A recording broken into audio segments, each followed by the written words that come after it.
처음에 자유순처럼 저좀 진짜 색하네. 네? 이렇게 땀나. 안녕하세요. 말씀드렸습니다. 네, 잘 지내십시오. 안녕하세요, 선생님. 예. 자, 오늘도 이제 이어서 출애굽기 공부를 계속하겠습니다. 네. 지난번에 이제 공부했던 거 잠깐 한번 생각을 해보죠. 네. 아주 안타깝게 이 모세가 이 40일 동안 산에 올라가서 이 성막 짓는 네. 설계도를 받아오는 동안에 네. 이스라엘 백성은 그냥 산 밑에서 이제 우상 숭배를 했습니다. 금송아지. 그죠? 예, 금송아지 우상 숭배. 그러니까 이제 성막을 짓지도 못하고 네. 네. 또 성막을 지어야 하나님이 임재하시는데 네. 하나님이 자기 백성한테 임재도 못하고 언약이 이제 그 계약이 파기되는 네. 그런 이제 안타까운 상황을 이제 봤어요. 그래서 이제 아론의 금송아지 숭배했는데 이제 금송아지 숭배 자체가 인간의 번영에 대한 욕망, 네. 현실적 욕망을 너무 신격화하고 절대화했다. 그래서 하나님의 이름으로 그 금을 번영, 네. 어떤 인간의 욕망을 지지했다. 이걸 이제 신적인 욕구로. 여기에 대해서 이제 하나님이 이제 진노하셔서 언약 파기 행동을 모세로 하게 하셨는데, 네. 뭐 하셨죠? 두 가지 행동하셨다 그랬죠? 네. 돌판을 깨뜨리고. 계약서가 이제 파괴된 거예요. 네. 언약의 두 문서가. 그 다음에 이제 특이한 것, 지난주에. 맞아요. 기억하는 거. 뭐, 황금송아지 그 그렇지. 가루 만들어가지고 네. 나는 뭐 네. 물에 마시게 타서. 타서 마시죠. 네. 그게 이제 그 전까지 해석이 잘 안 되는 그 좀 어려운 부분에서 학자들이 그냥 넘어갔어요. 네. 그랬는데 이제 최근에 그 MG 크라임이라는 학자에 의해서 고대 햇문서, 햇 족속도 18세기에 있던 햇 왕국이 있었거든요. 예. 그들의 이제 문서를 이제 대량으로 발견해서 읽어보다 보니까 그 당시에 그 언약 의식을 행하는 것들이 쭉 나와요. 예. 주변에. 그 중에 하나가 이제 언약을 행하고 안 지킬 때는 이러이러한 저주를 받겠다. 지키면 이런 축복을 받겠다고 각각 자기의 신의 이름으로 맹세하는 그 문서들이 나오는데 저주 행위 중에 하나가 이런 행동이 있어요. 저주 맹세. 예. 네. 그리고 이제 실제로 이 저주는 상징적 행위로 끝나지 않고 실제 이제 징벌을 받습니다. 네. 징벌을 받는데 우선 레이 지파를 통해서 3,000명이라는 숫자들을 이제 스스로 처리하게 하고 자정 능력이죠. 요즘 말하자면 네. 네. 자기네들의 죄를 스스로 아프지만 쳐서 자정하는 그런 능력이 보이고 네. 그 다음에 그것만 모세. 가지고 안 되고 이제 모세가 네. 자기 희생적인 그 하나님 앞에 부르짖음을 해요. 네. 주의 책에서 내 이름을 제해 주십시오. 네. 그리고 막 이제 그렇게 기도하고 그러니까 하나님 그걸 응답하시고 하나님이 직접 한 번 또 손을 대세요. 네. 네. 그래서 이제 하는 이런 과정을 거쳐서 이스라엘은 중요한 교훈을 얻습니다. 하나님의 말씀을 안 지킬 때 어떤 불행한 결과가 오고 어떤 뼈아픈 대가를 치르게 되는가 얻게 돼요. 그래서 이것을 교훈적 징벌이다. 네. 다시는 이런 일을 겪어서는 안 된다 하는 걸 깨닫게 하는 겁니다. 근데 이제 교훈적 징벌이라는 것은 죽이려고 죽이는 게 때린 게 아니다라는 네. 거예요. 상당히 다시 이스라엘을 살리려고 네. 네. 다시 하나님의 백성으로 삼으려고 네. 교훈을 주는 거예요. 봉사하시려고. 그래서 이것이 뭐냐면 이제 언약 폐기와 징벌 있지만 이것은 언약을 다시 갱신하려는 하나님의 좋은 뜻을 네. 내부에 굳히시고 그리고 교훈을 준 것이다. 네. 네. 재계약. 그렇죠. 그래서 그 다음에 재계약 내용. 네. 네. 오늘 수업 출애굽기 22강 언약 갱신 32장에 보면은 네. 7절에서 이렇게 하나님이 시내산 위에서 이제 말씀하세요. 여호와께서 모세에게 이르시되 너는 내려가라. 네가 애굽 땅에서 인도하여낸 네 백성이 부패하였다 하고 미리 하나님이 이제 알려주세요. 네. 네. 그래서 이제 하나님 뭐라고 얘기하냐면 10절에 그런즉 내가 하는 대로 두라. 내가 그들에게 진노하여 그들을 진멸하고 너를 큰 나라가 되게 하리라. 그게 뭐냐면은 내가 아브라함과 이삭과 야곱과 약속은 지킨다. 네. 그 후손으로 하나님의 백성을 삼고 가나안 땅을 인도할 것이다. 근데 얘네들은 안 되겠어. 네. 자격상실이야. 다 죽인다. 내가. 그리고 너만 내가 살려두고 이제 내 후손으로 하늘의 별 바닷가의 모래처럼 많게 해가지고 네. 내 후손들 데리고 내가 가나안 땅 들어가면 아브라함과 이삭과 야곱의 약속도 지킨 거고 네. 그 다음에 이 쓸모없는 놈들은 다 또 가는 거고 하나님이 이렇게 제안을 해요. 네. 이렇게 하겠다. 이렇게 뜻을 밝혀요. 그러면 이제 모세가 좋았을까요? 아이고 저것들 날 그렇게 고통스럽고 나를 이렇게 배신하더니 네. 아이고 잘 됐다 다 죽고 우리 자손만 데리고 모세 후손만 데리고 가나안 땅 들어가자. 뭐 12지파 다 필요 없다. 그죠? 자기 지파만 데리고 가자. 이렇게 생각할 수 있는 거라고 이게 충분할 수 있는 것 있고. 같아요. 근데 모세가 그렇게 안 합니다. 네. 그래서 이제 모세가 그거 안 된다고 막 일단 하나님께 너무- 그냥 진심을 다해서 문의로가 아니라 네. 진심을 다해서 이제 기도해요. 네. 그러면서 이제 두 가지 근거에 하나님을 설득시키는 근거 12절입니다. 12절. 다 함께 한번 읽어볼까요? 시작.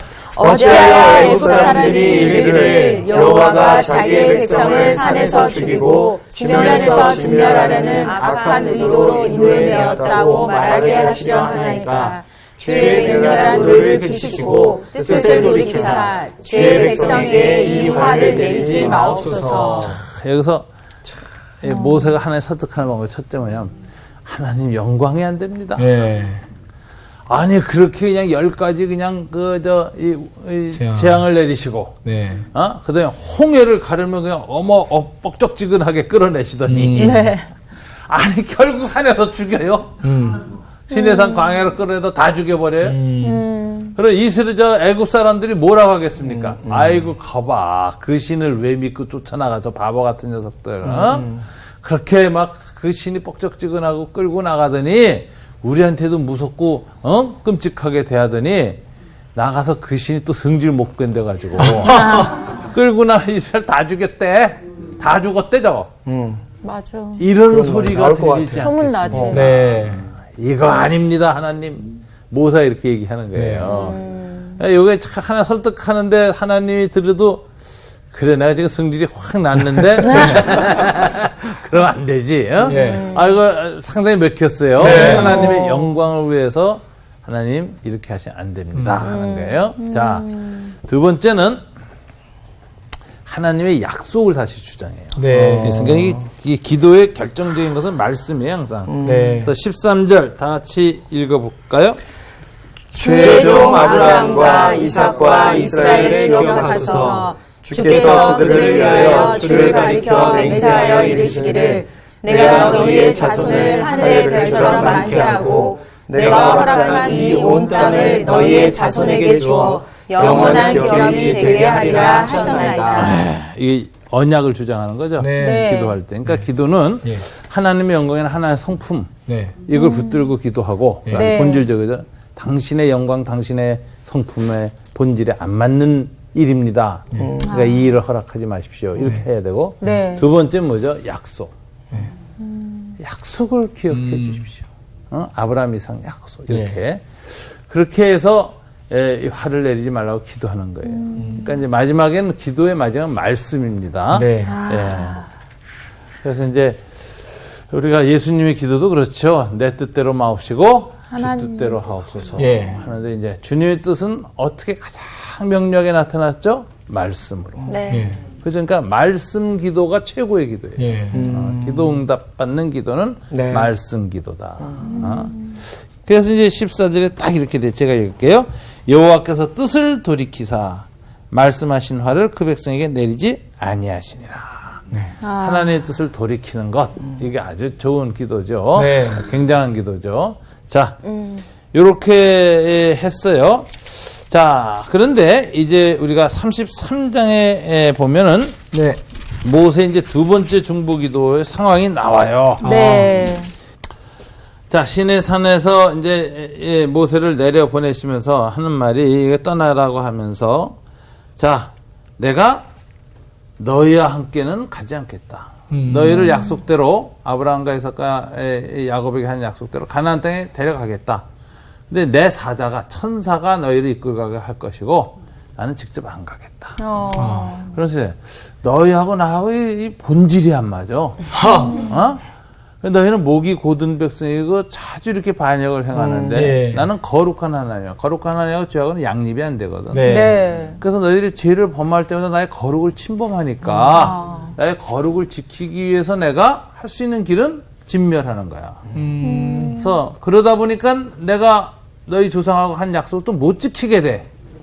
딜레마죠, 하나님의. 네. 그러니까 내가 안 가는 게 낫겠다. 예. 약속은 지키겠다.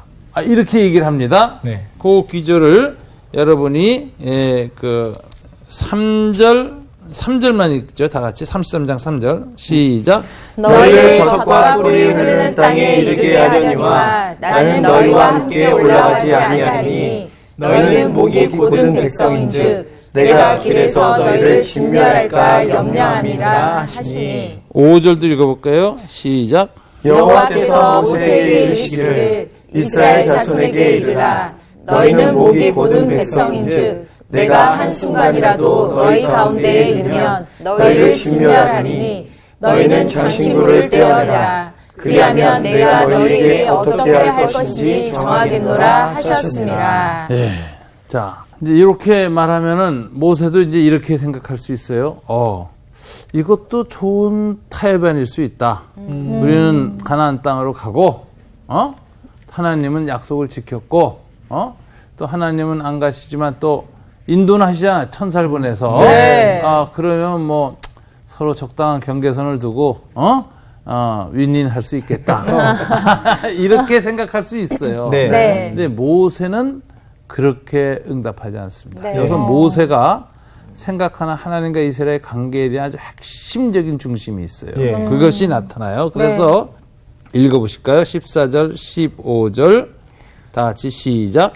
여호와께서 이르시되 내가 친히 가리라 내가 너를 쉬게 하리라. 모세가 여호와께 아뢰되 주께서 친히 가지 아니하시려거든 우리를 이곳에서 올려 보내지 마옵소서. 16절을 제가 읽겠습니다.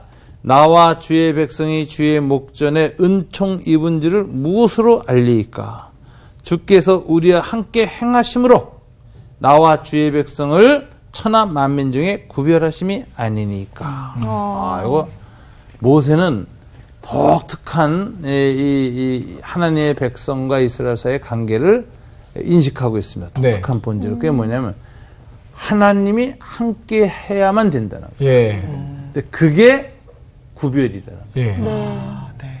천하 만민과 이스라엘 사이의 언약 관계가 이스라엘 독특한 관계로 만들었는데 네. 다른 백성들하고 구별되는 거야. 그게 뭐냐면 하나님이 자기 백성과 함께 한다는 거야. 네. 그러니까 천사가 가는 거 중요하지 않습니다. 예.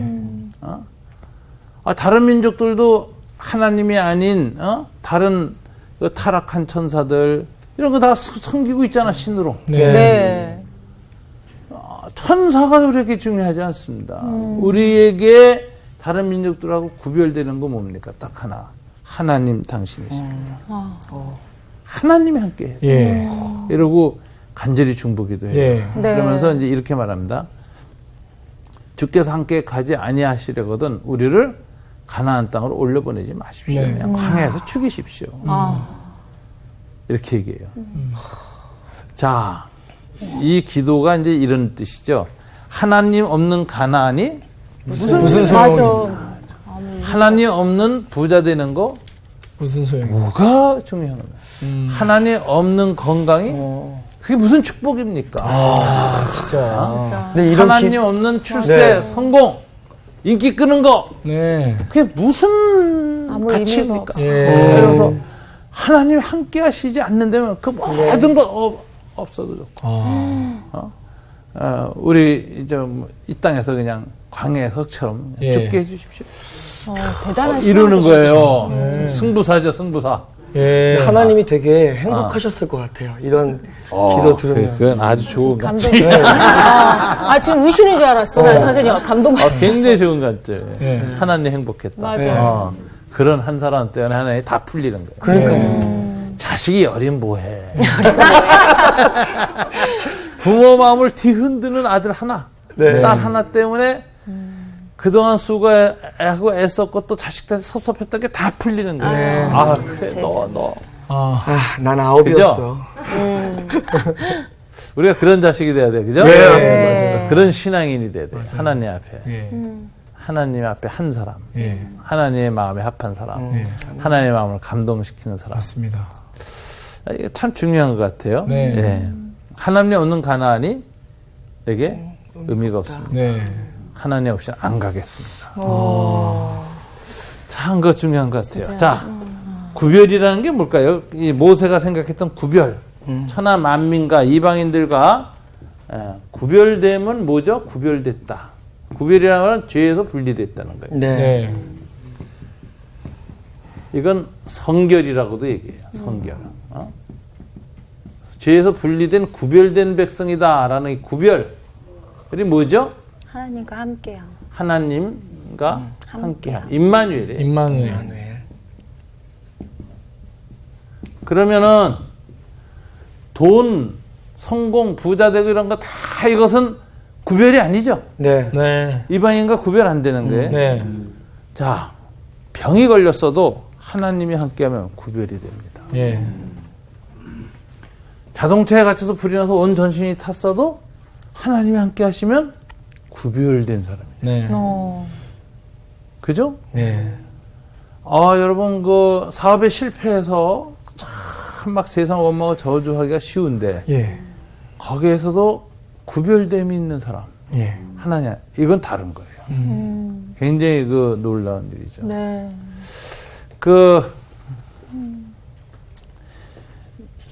윌리엄 캐리가 인도 선교사로 가서요. 네.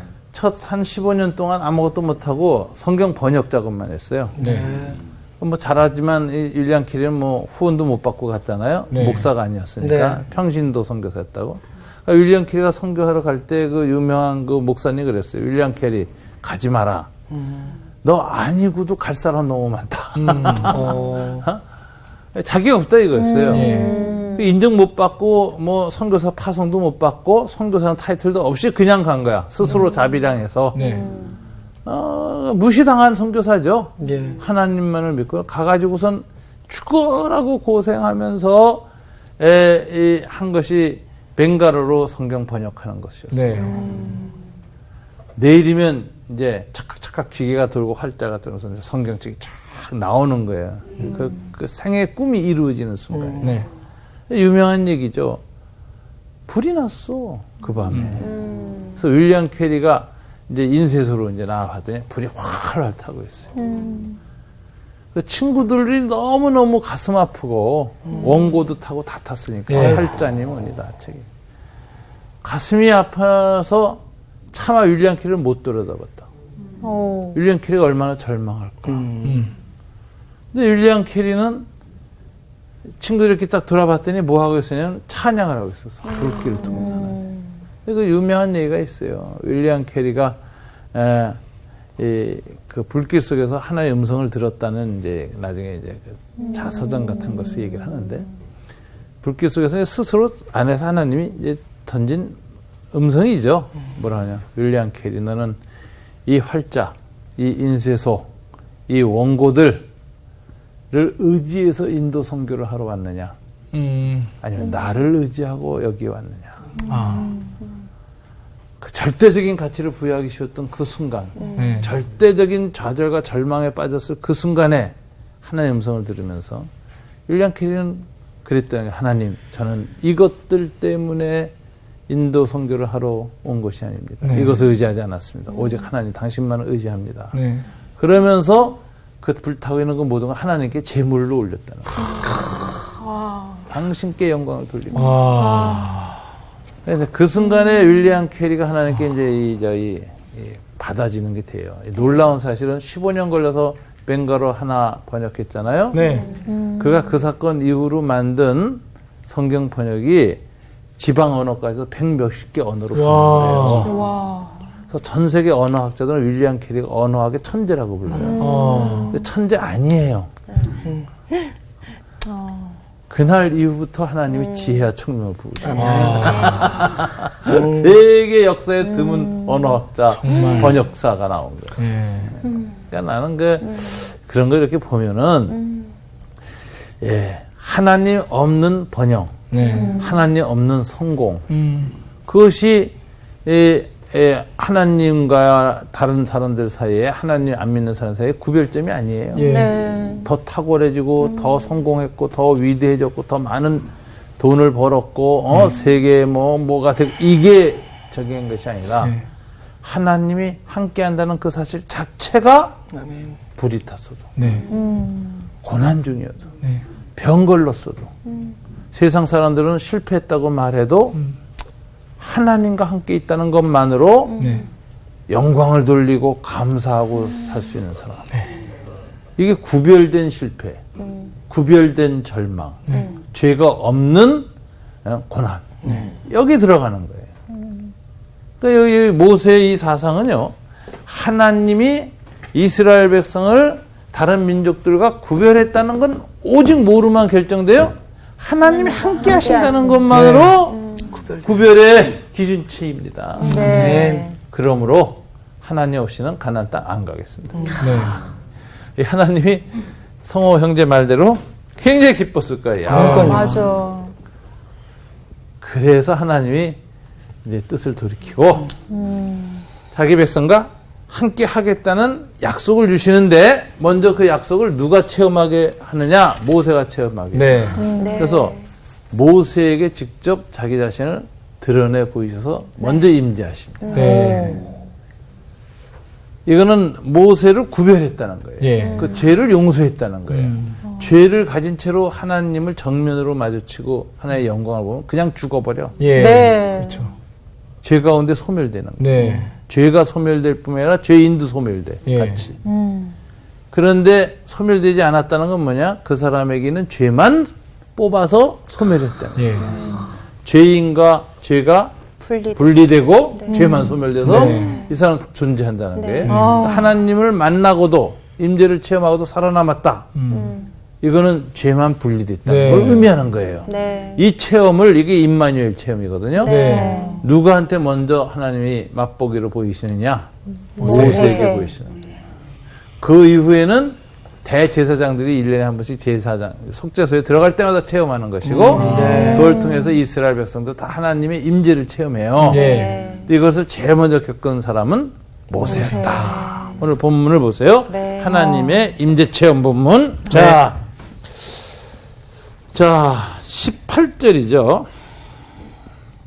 18절. 모세가 하나님의 구별하심을 이제 안 다음에 이제 요구하는 겁니다. 이런 18절부터 23절까지인데 두 절씩만 읽어보실까요? 네. 예. 모세가 이르되 원하건대 주의 영광을 내게 보이소서. 여호와께서 이르시되 내가 내 모든 선한 것을 내 앞으로 지나가게 하고 여호와의 이름을 내 앞에 선포하리라. 나는 은혜 베풀 자에게 은혜를 베풀고 긍휼히 여길 자에게 긍휼을 베푸느니라. 또 이르시되 내가 내 얼굴을 보지 못하리니 나를 보고 살 자가 없음이니라. 여호와께서 또 이르시기를 보라 내 곁에 한 장소가 있으니 너는 그 반석 위에 서라.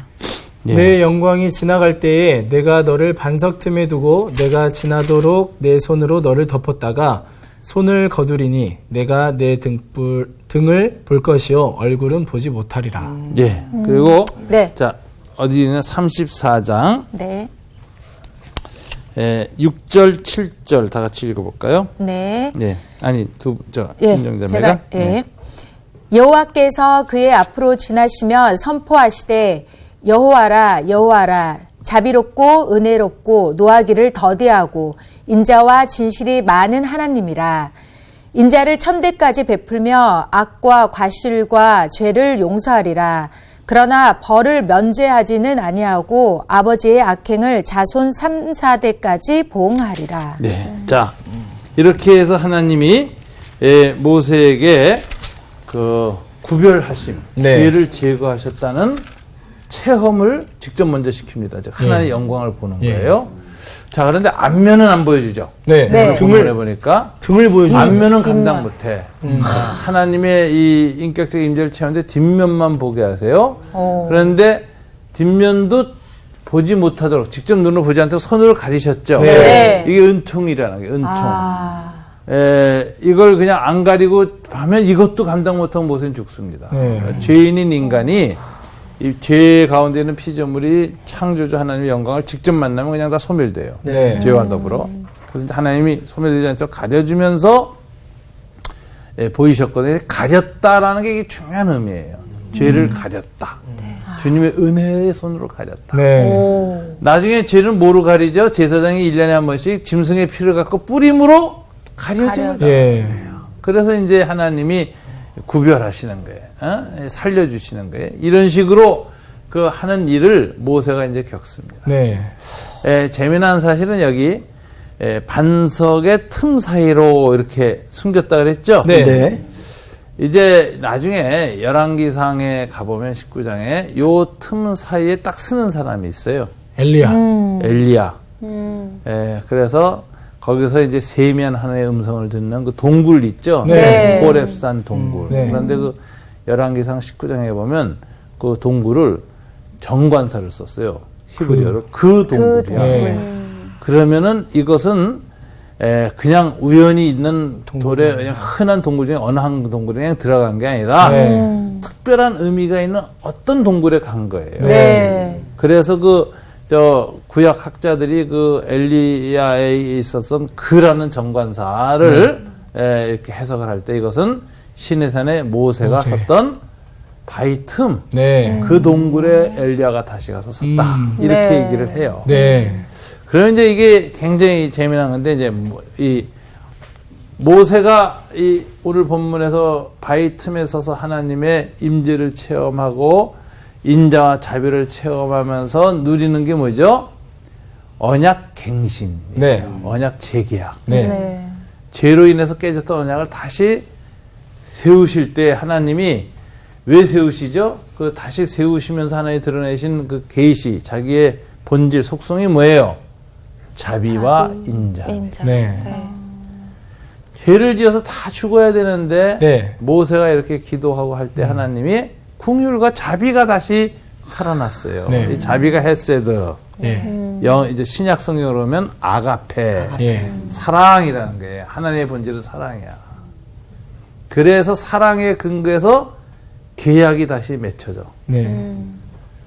그래서 다시 계약을 맺는데 이 계약은 그럼 뭐냐면 사랑의 계약이야, 이제. 네. 오. 이게 정의의 계약이면서 동시에 하나님의 무한한 자비와 인자와 사랑의 계약이다. 네. 이게 이제 드러나는 거죠. 그래서 이제 모세가 여기서 계약을 갱신했어요.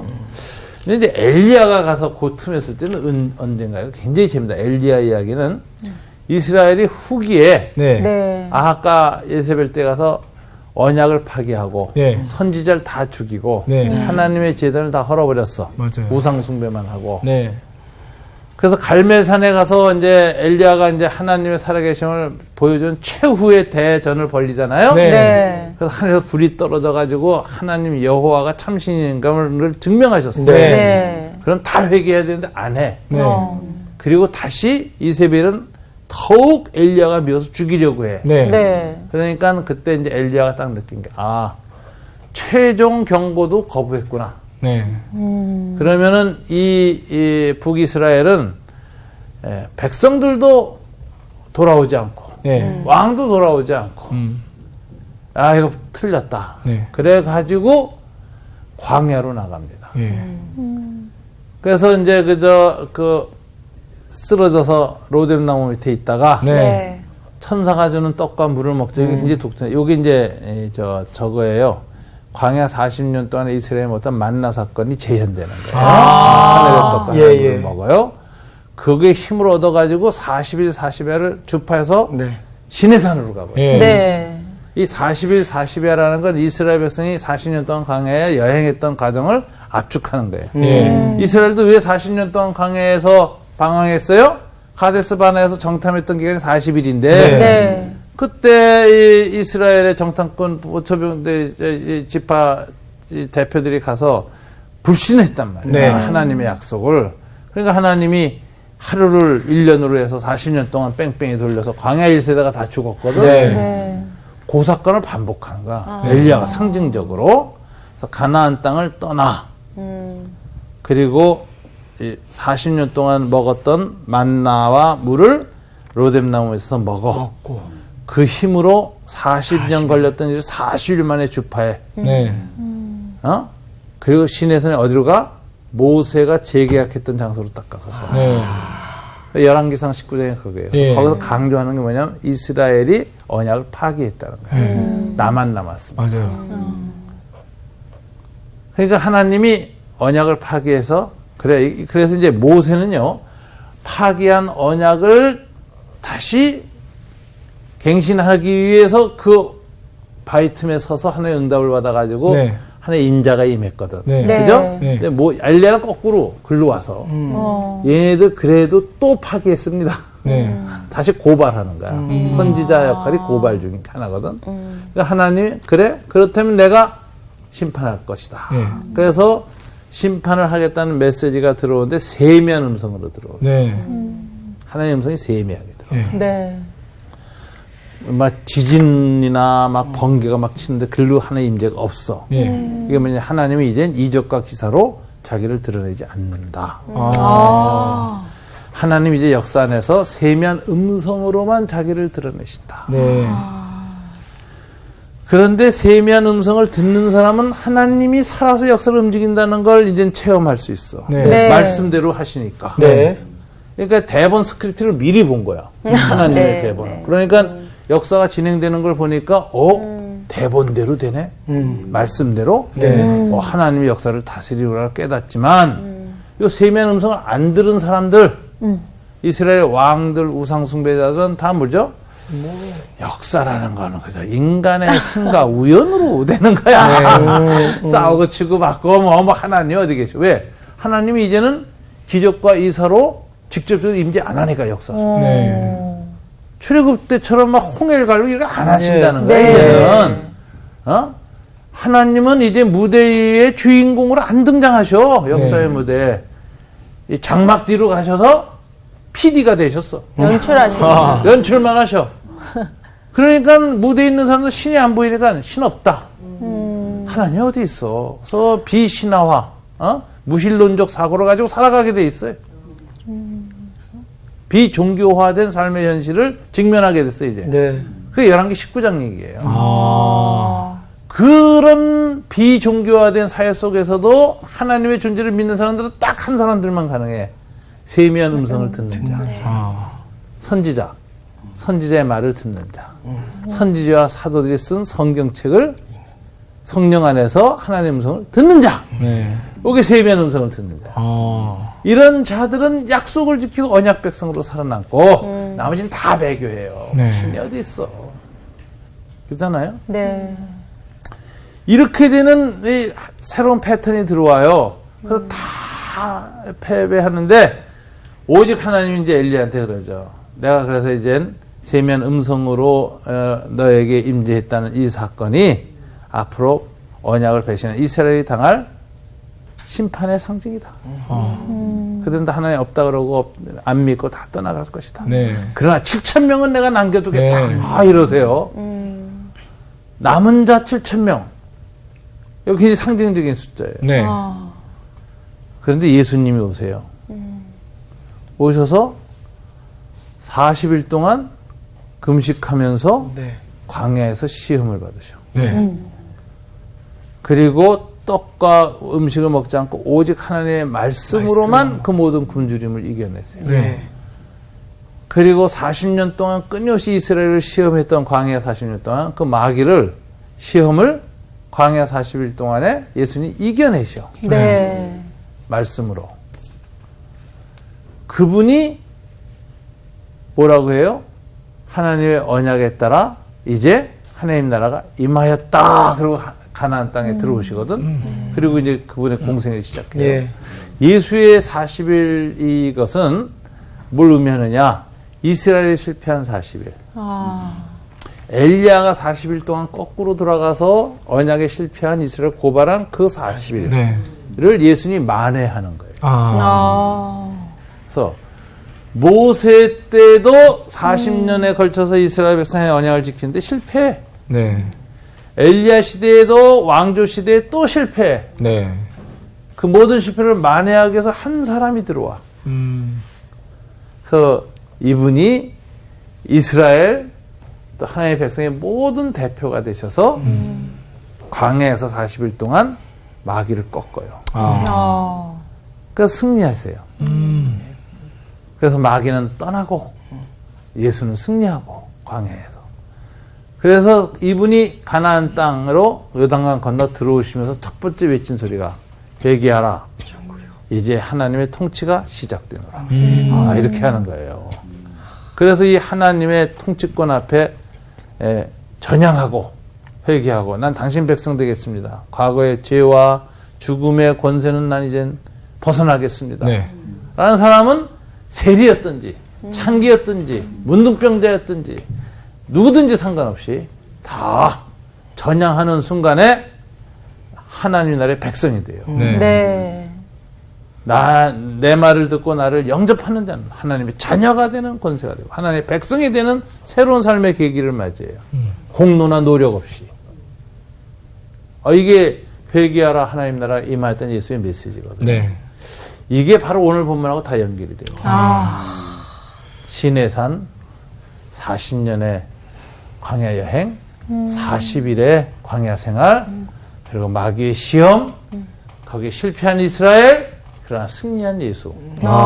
대비되죠. 네. 그리고 모세와 선지자들에 의해서 세워졌던 하나님의 나라 언약을 깨진 걸 탄신히 갱신해서 다시 땜빵에서 세워놨던 건 다 그렇게 무너졌는데 네. 승리한 예수님이 이루신 하나님 나라는 영원한 승리를 준다. 네.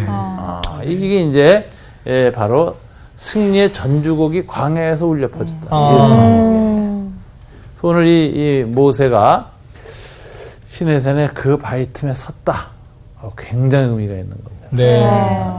이렇게 해서 하나님이 자기 백성과 다시 가겠다. 네. 이렇게 선포를 하십니다. 자, 오늘은 이렇게 언약을 다시 세우는 내용입니다. 자, 한 절만 읽고 끝내죠. 34장 1절 다 같이 읽어볼까요? 시작. 여호와께서 모세에게 이르시되 너는 돌판 둘을 처음 것과 같이 다듬어 만들라. 내가 깨뜨린 처음 판에 있던 말을 내가 그 판에 쓰리니. 예. 그 다음에 10절 한번 읽어볼까요? 시작. 여호와께서 이르시되 보라 내가 언약을 세우나니 곧 내가 아직 온 땅 아무 국민에게도 행하지 아니한 이적을 너희 전체 백성 앞에 행할 것이라. 내가 머무는 나라 백성이 다 여호와의 행하심을 보니 내가 너를 위하여 행할 일이 두려운 것임이니라. 그러니까 하나님 이제부터는 자기 백성 가운데 다시 임재하시죠. 네. 임마누엘 하시죠. 네. 네. 이제 그것이 다른 백성들과 이스라엘을 구별하는 표지예요. 네. 그러니까 성공이나 잘 되는 것이 하나님이 나를 특별히 구별하시는 표지가 아니고 네. 아파도 실패했어도 고통 가운데 있어도 하나님이 임재하시면 그 모든 것이 거룩이고 구별이에요. 예. 네. 하나님이 우리와 구별된 관계를 맺었다는 건 딱 하나예요. 하나님 함께 하신다. 네. 실패할 때도 함께 계시고 성공했을 때 함께 성공했을 때 함께 하시면 겸손해지고 네. 실패했을 때 함께 하시면 절망하지 않아. 또다시 일어나. 이런 그 함께 하심의 은총, 이 구별됨을 우리의 삶 속에서 계속 다른 사람들에 보일 수 있어야 됩니다. 네. 어떤 경우에도 구별되신 하나님 함께 하심의 증인 되시기를 주님 이름으로 축원합니다. 아멘. 감사합니다. 저는 진짜 출애굽기 배울 때마다 또 감동하는 게 이게 진짜 출애굽기만 보는 게 아니라 성경 전체가 읽혀지는 맞아요. 계기가 또 이 출애굽기를 통해서 많이 읽혀지니까 참 더 깊이 많이 와닿는 것 같아요. 맞아. 예. 늘 맨날 하나님께 서운한 것만 많았는데 네. 하나님도 저 때문에 서운해질 수도 있겠구나. 네, 많이 그러셨을 거예요. 정말 많았을 거예요. 네. 근데 오늘 이 말씀을 통해서 무슨 생각을 했냐면, 하나님이 진짜 내가 조금만 하나님 앞에 어떤 고백을 함에도 그걸로 너무 기뻐하시고, 네. 또 작은 신음에도 응답하신다는 게 정말 오늘 본문을 통해서 다시 한번 깨닫게 되는 것 같아요. 진짜 우리가 한 주간 또 하나님과 함께 동행하는 네. 그런 삶으로 그래요. 살자고요. 네, 그럽시다. 살아갑시다. 네.